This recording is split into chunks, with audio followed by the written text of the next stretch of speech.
시작하기에 앞서 해당 영상은 보험 설계 및 권유를 위한 영상이 아니며 광고 영상도 아닙니다. 오로지 채널 양성을 위한 정보성 제공 콘텐츠임을 강조드립니다. 오늘은 교통사고 이후에 보험사와 합의를 보는 과정에서 보험사 담당자들이 자주 사용하는 멘트 3가지와 그 숨은 의미를 알려드리고 이런 상황에서 어떻게 대처해야 할지 간단히 설명드려 볼까 하는데요. 가장 좋은 건 사고가 안 나는 게 좋은 거지만 매일같이 운전을 하다 보면 예상하지 못한 상황으로 사고가 날 수도 있는 거고 내가 잘못하지 않아도 사고가 나는 게 교통사고죠. 만약 내가 잘못하지도 않았는데 제대로 된 보상도 받지 못한다면 너무나 억울하겠죠. 그래서 이런 상황을 미연에 방지하고자 오늘 영상을 준비했습니다. 자, 우선 첫 번째는 병원에서는 뭐라고 하던가요? 입니다. 보험사 직원이 이런 질문을 하는 이유는 단순히 궁금해서가 아니라 합의를 유도하기 위해 반응을 떠보는 것입니다. 만약 여기서 병원에서는 2달 정도 걸린다고 하더라고요. 저도 너무 아파서 힘들어요 라고 말하면 보험사 직원은 아직 합의할 때가 아니구나 하고 나중을 기약합니다. 반면에 몸이 완전 좋아졌어요 라고 하면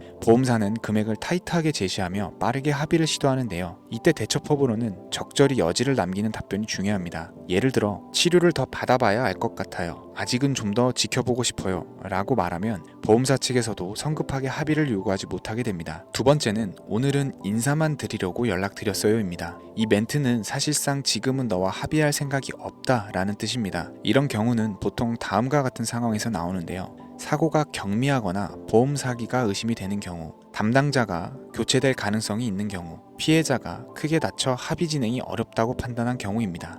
보험사들은 사고 초기에는 작은 금액만 처리하는 본사 담당자가 사건을 관리하며 이후 일정 조건이 충족이 되면 현장 담당자에게 사건이 넘어가는 구조입니다. 따라서 초기 합의가 진행되지 않을 경우 현장 담당자가 배정이 될 때까지 기다리는 것이 유리할 수 있습니다. 세 번째는 그럼 없던 걸로 하시죠. 치료 잘 받으세요 입니다. 이 멘트는 보험사가 합의 제안을 거절당했을 때 이 금액 이상은 줄 수 없다라는 선언입니다. 특히 피해자가 희망 금액을 밝히지 않은 상태에서 이런 멘트를 들었다면 이는 장기전으로 넘어갈 가능성이 높습니다. 만약 보험사가 제시한 금액과 희망 금액이 차이가 크지 않다면 며칠을 기다렸다 다시 협상하는 방법도 효과적입니다. 만약 차이가 크거나 보험사가 희망 금액을 무시하는 경우 전문 서비스나 법률 전문가의 도움을 받는 것이 좋습니다. 보험사 담당자와의 실갱이는 시간과 감정 소모를 초래할 수 있습니다. 만약 보험사가 통원 기준 130만원 이하, 입원 기준 180만원 이하의 금액을 제시했다면 이런 경우에는 주저하지 말고 전문 서비스를 이용하는 것이 더 유리합니다. 마지막으로 보험사의 초기 합의 금액은 절대 최종 금액이 아닙니다.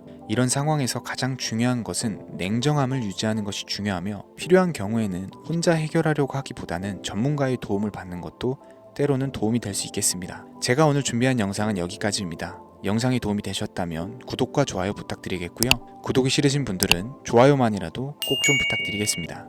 감사합니다.